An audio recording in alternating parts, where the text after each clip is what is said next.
I must have been doing something well in my life because here I am about to chat with the voice of the Octagon, Mr. Jon Anik himself. John, how are you today?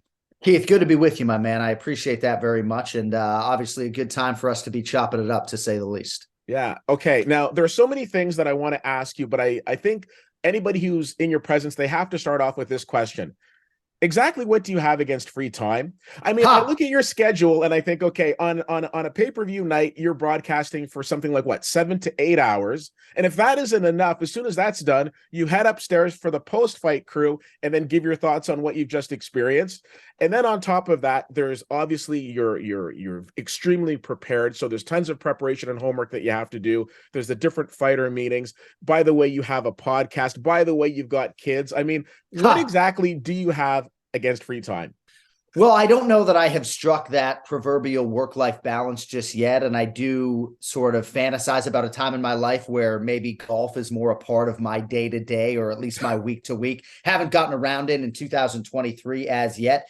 But this is kind of the devil that I know. And circumstantially, as you know, pay-per-view weeks for the UFC are just monsters. Like I like to say, there are 13 Super Bowls a year. There's the NFL Super Bowl and then the 12 UFC pay-per-views. And for me, it's just very intensive for those pay-per-view weeks because a lot of people want a piece of my time, and maybe obligations that I didn't foresee all of a sudden creep in during a pay-per-view week. So obviously I'm enjoying the chance to chat with you probably about 8 to 10 days out or so, which gives me a little bit more time to chop it up. But yeah, man, this is unlike any sports broadcasting challenge that I can think of. You're talking about a 7 or 8 hour broadcast, which is more than a Super Bowl, however long your halftime show is, and potentially 26 to 30 fighters for each fight card. So if you take the job as seriously as I do, perhaps too seriously at times, yeah, there's not a lot of time for recreation, but I'm not sure I'd have it any other way. You know, I'm grinding in my 40s, and maybe in my 50s and 60s, I'll be able to play a couple of rounds.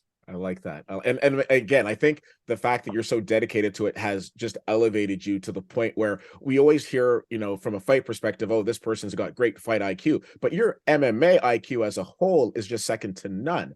So I'm curious, when you look at, your rise in this industry, who are some of the inspirations that you looked upon, either from a commentating standpoint or a journalistic standpoint?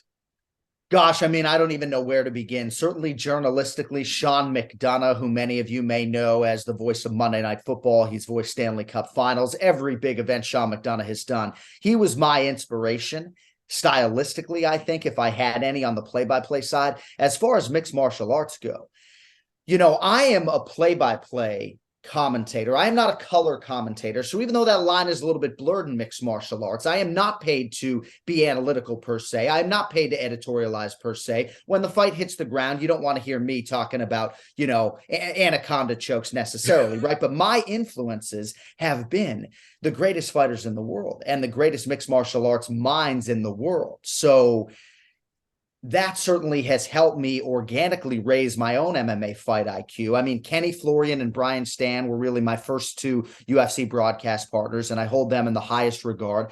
Joe Rogan has had a huge influence on me in terms of my overall, I think, broadcast performance and just my willingness to maybe let my comedy go a little bit on the air. When you see me MC a weigh-in, you can obviously see shades of Joe Rogan in the way that I do that. If they say imitation and flattery are sort of inexorably linked, I think I've linked those two when it comes to modeling my weigh-in craft after Joe. But on and on it goes, my man. Really, I've been very fortunate and had a lot of print journalistic influences early on when I thought I was going to be a sports writer. And then I ran into too many better print journos. So I've had a lot of great inspirations and influences, and many lucky breaks along the way.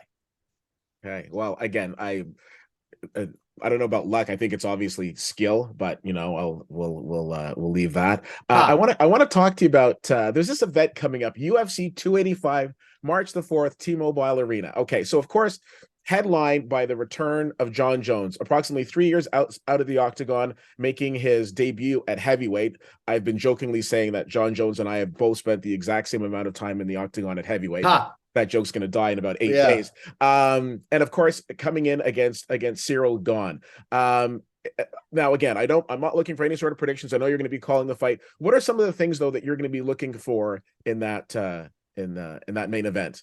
Well, even before we get to fight night, I'm curious to see what Jon Jones looks like without his shirt off, right? I mean, there are Okay. a lot of variables and a lot of unknowns with Jon Jones moving up to heavyweight. Yes, we know him to be the consensus greatest of all time, and I hope I can trot that out there, right? I mean, if they hung championship banners in Albuquerque, New Mexico, this guy would have 14 or 15 championship banners. He's Yeah. won 14 UFC championship fights, even if some of them recently have been close. So there's no denying the skill set as far as mixed martial arts athletes go and the application of mixed martial arts technique in this sport. I've never seen anybody better than Jon Jones, but you got as many minutes as he does as a UFC heavyweight, as you said, right? So there are, I think, far more variables and unknowns on the Jon Jones side versus the Ciryl Gane side. Gane has been in a regular active competition schedule. He's been tested over 5 rounds. He's had a lot of good challenges, I think, to prepare him for Jon Jones.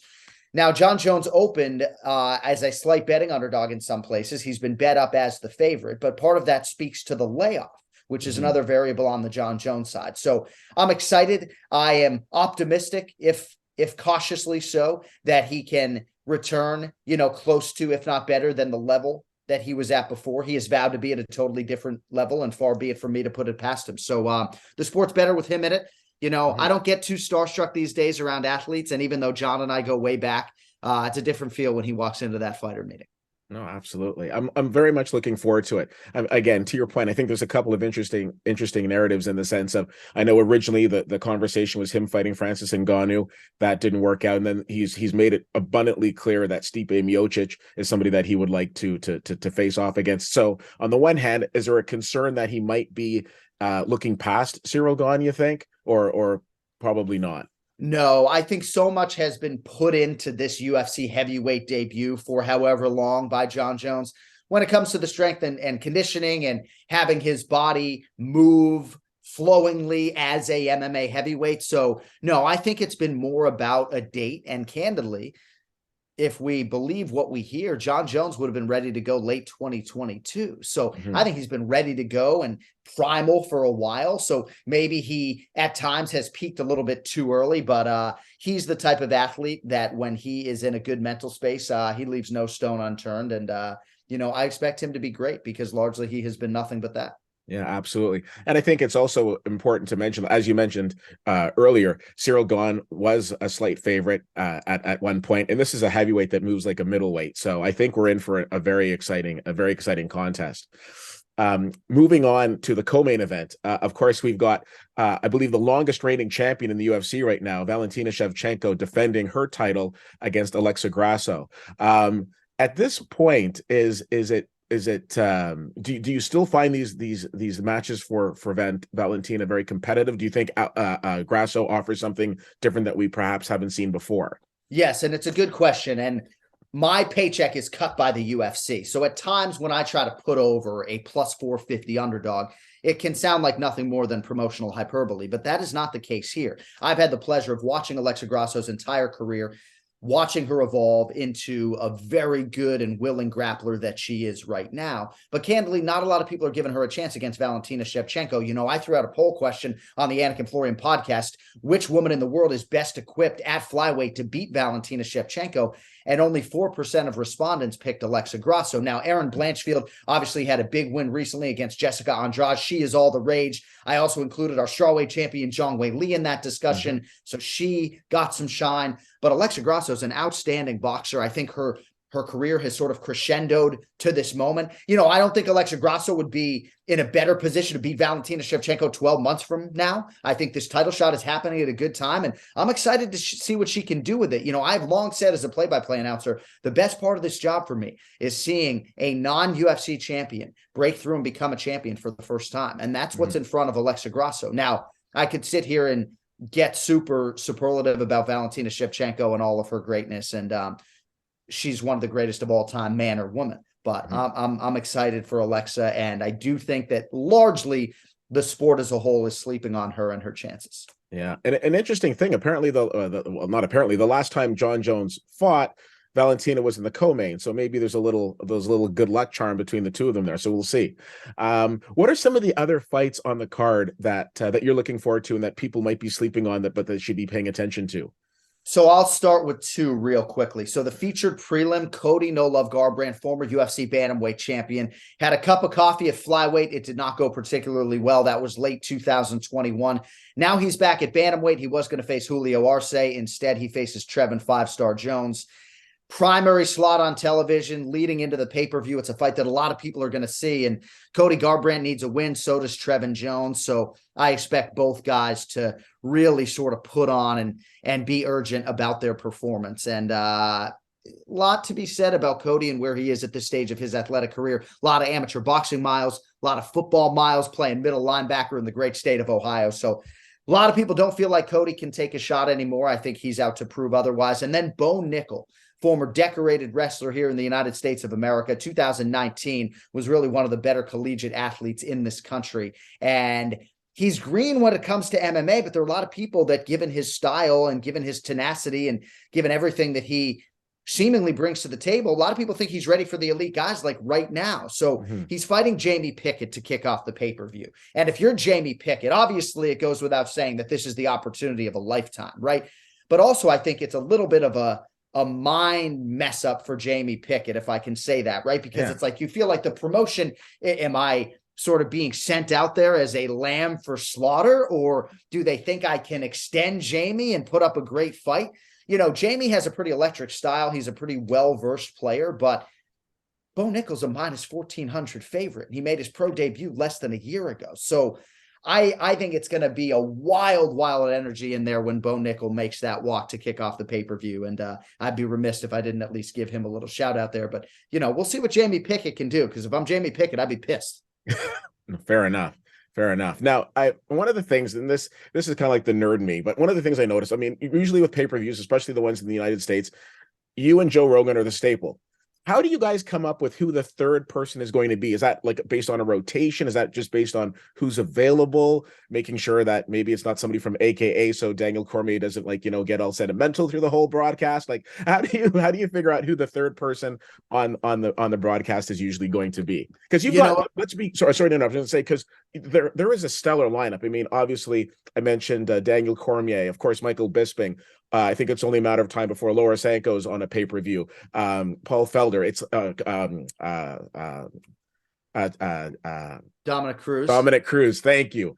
So many fantastic, you know, people available. So how does that work? It's a good question, and it's interesting for me to see sort of how the public perceives these decisions juxtaposed against what actually goes on. You know, Daniel Cormier was offered the show in Perth, Western Australia. Right now, I don't know why he couldn't take that assignment. You know, he's a wrestling coach. He has kids. He's a very doting dad. So perhaps that is why. You know, perhaps once he suggested that if Volkanovski won, it would be the biggest upset in UFC history. He felt like he couldn't make that flight after making that proclamation. I don't know. But no, I do think that there is an initiative to put me, Joe, and DC together as much as humanly possible. You know, I think that, you know, we've struck a chord to whatever degree with fight fans. So I do think that there's some initiative from our bosses, Craig Borsari and Zach Candido, to keep the three of us together. But yeah, a lot of it has to do with scheduling. You know, we were happy to see my man Dom get a pay-per-view opportunity for the first time in a long time there in Perth. So I don't know exactly what goes into it. You know, I'm thankful to, you know, have called every pay-per-view since they called my number for the first time in 2017. And, you know, I've never said publicly, and perhaps I'm jinxing myself, you know, I've never missed a show since I made my debut late 2011. And I'm hoping to keep that way, no matter my condition. So, you know, I take it pretty seriously. And when they call my number, I try to show up. Love that. Love that. I think it's, you know, one of those legendary things that you mentioned. You know, you're not going to be getting into like the different holds, but some of like those legendary calls. I mean, I still remember the Habib and McGregor fight, and your voice echoing through the sports bar that I was watching it at. How many shots can one man take? I mean, it's, you know, it's just, if you're not being on a pay-per-view, there's something wrong. It's like the end of the world. Everybody hide your kids. Something wrong is happening. So, well, thank you. So being respectful for the time, I want to drift into a little fun thing that I like to call rapid fire. This is a Jon Anik edition, so I got a few questions here for you, but we're going to try to go through them as quickly as we can. I will tell you, the first question on rapid fire has absolutely nothing to do with mixed martial arts in the UFC, but it's the question I always ask: what is your favorite movie of all time? I'll say Goodwill Hunting as a Boston guy and just leave it at that. There it is. There's no wrong answers in rapid Ha! fire, by the way. Okay, this is kind of a two-pronged question. I'm going to ask you, what is your favorite fight now, or your favorite UFC fight? Now, and I say two-pronged, one that you might go back and say, I really love my commentary on this. And, because I mean, there's so many great, obviously tons of great fights that you've called. But I don't know, maybe you don't like listening to yourself. I know I don't like listening to my voice, but I mean, it might be different for you. And also from somebody who's never watched, UFC or is not a huge fan, what is your favorite fight that they can go on to Fight Pass and check out that you strongly recommend?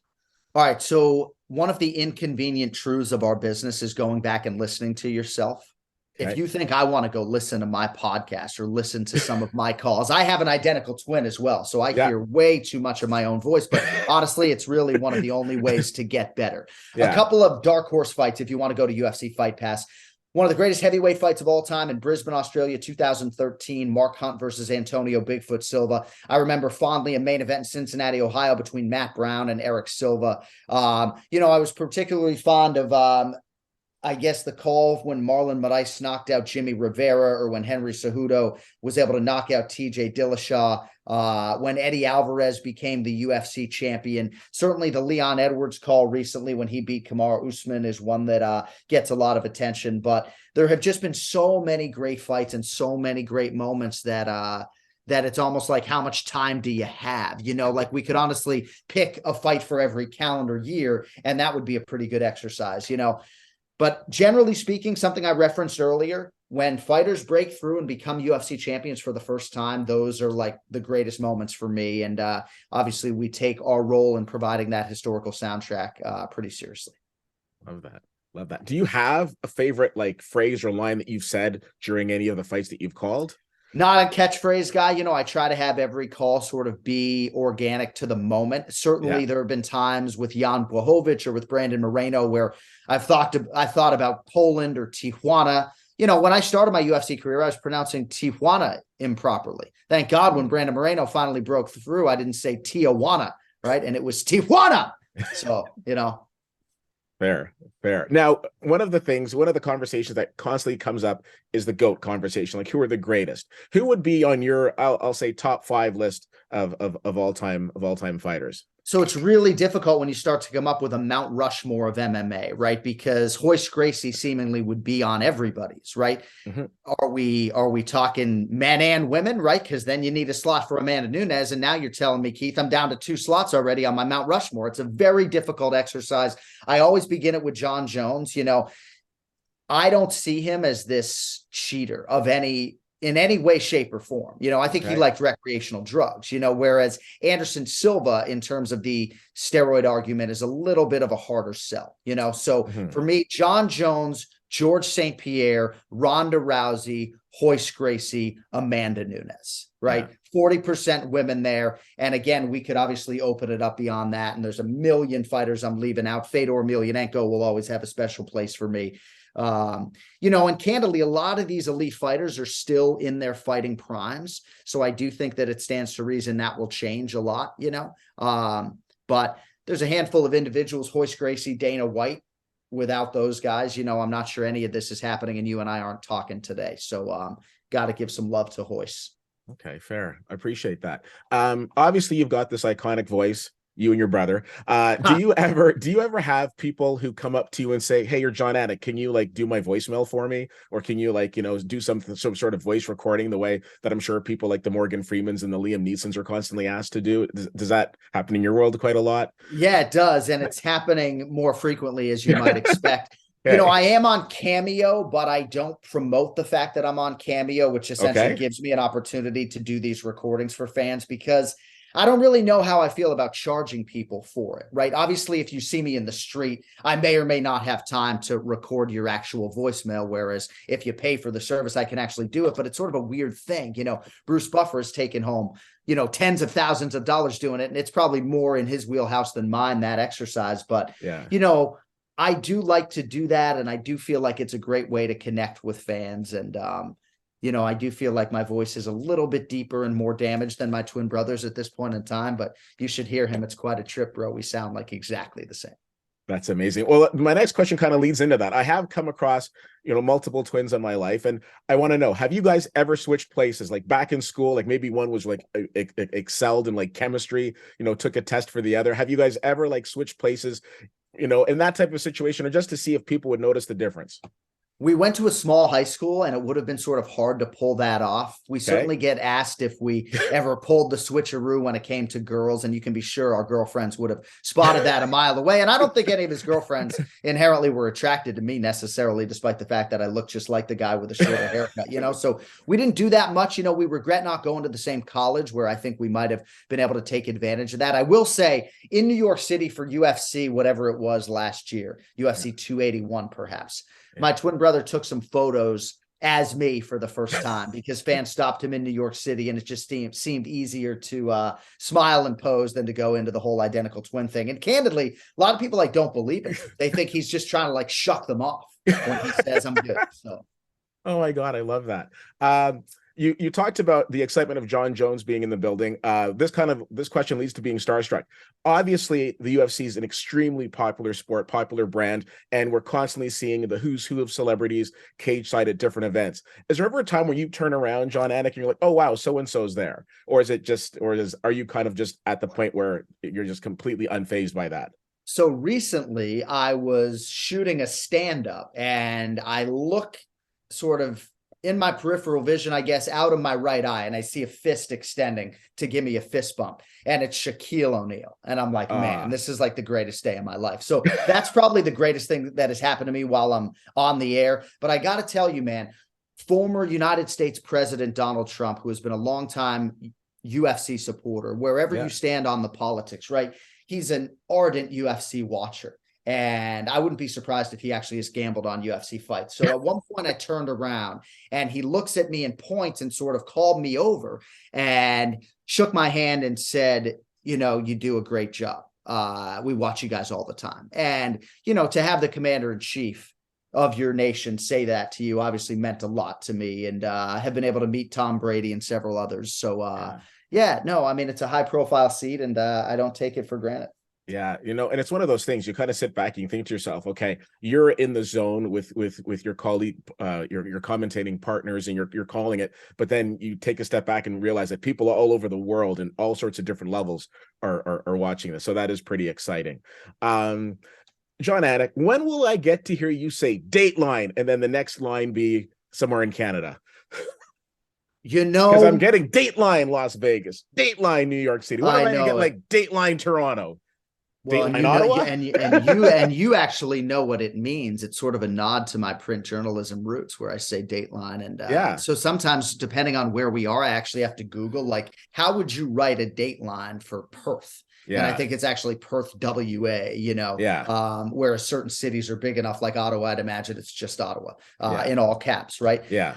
I don't know the answer. That's the hardest question you've asked me over however many minutes. And I thought it was going to be September of 2022. And that obviously didn't happen. So we glorify some of these MMA markets like Australia, like Brazil, like England, rightfully so. But I've never heard a louder crowd than I have in Canada. And George St. Pierre wasn't even competing. It was UFC 113, if I'm not mistaken, when Shogun Rua knocked out Lyoto Machida. So I look forward to it as much as you do, my man, but I just don't know. Okay. Cautiously optimistic for 2023, but I just don't know. All right, fair. What would you say are some of the best fight cities, like some of like the cities that you've gone to, and you kind of touched on it a little bit, but some of the cities that you've gone to where like just the crowd and the energy is just so incredibly electric? It's hard because everybody likes to bang on the Americans, right? And I usually lead these conversations with our international cities. Now, there are certain places we can go in the U.S., like Boston, Massachusetts, for example, where I'm from. Doesn't matter who headlines. We're banging it out, and those people are loud as hell. They're not booing the wrestling, a really good domestic crowd. But the international crowds are the most memorable ones for me. And I have to say, no recency bias here. That Perth crowd that I just experienced was the best UFC crowd that I have ever been a part of, even if I got pelted with French fries after they didn't like the main event decision. Abu Dhabi's been great, but it's not necessarily as fiery nor as festive as some of the other places. It's intoxicating in its own way, but not what we experience in Brazil or England. Even our return to Rio wasn't nearly what Perth was necessarily, which surprised me after 4 years away from Brazil. But yeah, I mean, Montreal is absolutely top of the list for me, at least in terms of decibel level that I've ever experienced for a UFC live event. And Vegas can be great. It's a late arriving crowd, but there's always a special feel in Las Vegas. And we'll certainly feel that at UFC 285. When Jon Jones hits that tunnel in Vegas, I'll feel like, it's the biggest moment of my life professionally. So, shout out to the true fight capital of the world as well. Nice. What are some of the fights that you're looking forward to this year? Of course, we talked about Jones and the big Jon Jones fight coming up with Cyril Gane. What are some of the other fights that people should definitely have on their radar in the upcoming months? April 8th, UFC 287, Miami, Florida, 50 minutes from my front door. Israel Adesanya and Alex Pereira. Fourth meeting between them in combat sports, but second in the UFC. And Adesanya looked like he was on his way to a decision win, and Pereira was able to knock him out in the fifth round. And they'll run it back. First time for the UFC in Miami in 20 years. We've been to South Florida, Hollywood, Fort Lauderdale, and Central Florida, Orlando, and Tampa, but this ain't no Jacksonville, my man. This is Miami, Florida, the 305. And the king of the 305, Jorge Masvidal, will be a big underdog against Gilbert Burns. So that's sort of the event that I'm targeting. And I haven't called a fight in England in 10 years. So March 18th is fast approaching with Leon Edwards and Kamaru Usman in their trilogy meeting. So got a lot of big things on the horizon and just sort of trying to take it one show at a time, as I often do. Yeah. As your exhaustive UFC pay-per-view day comes to an end, do you have any sort of post-event routines that you like to partake in? Like how does Jon Anik unwind after a very long day of calling fights? It's hard to turn my brain off. So oftentimes I will try to fly out on a red eye, because if I'm getting in bed to catch an early flight, I can't seem to shut the brain down. So try to eat as many calories as humanly possible, since I've been essentially cutting weight all week to fit into the tiny television suits. Okay. And yeah, I just sort of try to enjoy and decompress. And it really is like a huge exhale moment after these broadcasts. And these are my fight nights, right? Like these, I'm not a competitor, right? But this is my mixed martial arts contest. This is my triathlon. And as I said, these 12 pay-per-views are Super Bowls, and I take them very seriously. And obviously the week, there's a lot expected of me. Those 12 Fridays leading into pay-per-view are the 12 longest days of my calendar year. So yeah, get through Saturday night on fumes, show's finally over, cocktail, cheeseburger, and enjoy good company and decompress. Love that.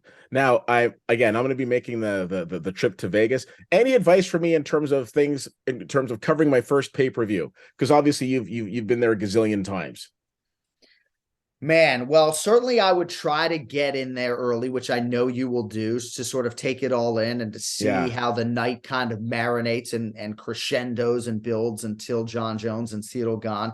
It's the greatest restaurant city in the world. So depending on what your obligations are, I would try to at least 2 or 3 nights set up a reservation and experience the greatest restaurant city in the world. I mean, every great chef essentially has a restaurant in Las Vegas. So I would try to prioritize that. And, I believe that our live event is the greatest live event in sports in whatever city. So I'm excited for you to experience it, especially with a Las Vegas backdrop. I appreciate that. I got to tell you, when fighters make the transition to the desk, obviously there's a lot of respect. You look at people like Daniel Cormier, Bisping, Laura Sanko, of course, a lot of people might not know as a fighter. The transition is seamless, and there's a lot of respect there. For somebody like yourself who's never stepped foot in the octagon, I get and I understand why there's so much tremendous respect for you, because you take this extremely seriously. You're extremely dedicated and passionate about this. I want to end this by saying thank you so much, not as just somebody who's going to be covering this, but somebody who's been a fan of this for years. It's been a pleasure speaking with you. Thank you for everything that you do to elevate this business, and I wish you nothing more than continued success. Well, that means a lot coming from you, brother, and obviously I said earlier, I take the job seriously, perhaps too seriously at times, but as I've gotten older, I've realized how important it is for people to invest in mixed martial arts, right, to help the sport grow. And I never necessarily saw myself as part of that growth, but anything that we can do to sort of make people realize what you and I seem to realize about this sport is what we're trying to do. So thank you for your time as well. Absolutely. His name is Jon Anik. He will be on the call, UFC 285, March 4th, coming from T-Mobile Arena. But if you can't get there, it's okay. You can watch it on pay-per-view. Jon, thank you so much again for taking the time. We will see you in Las Vegas. Thank you, buddy. Have a good day. See you soon.